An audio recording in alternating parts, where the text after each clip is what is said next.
السادس يشرف بحضوره هذه المباراة النهائية لمونديال الأندية بين الرجاء البيضاوي المغربي وبايرن ميونخ العملاق الألماني.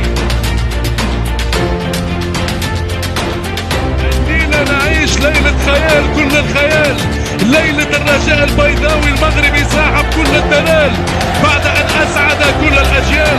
ليلة من ألف ليلة وليلة للكرة المغربية، موعد مع التاريخ.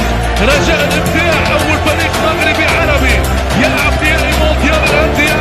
يا سلام يا سلام.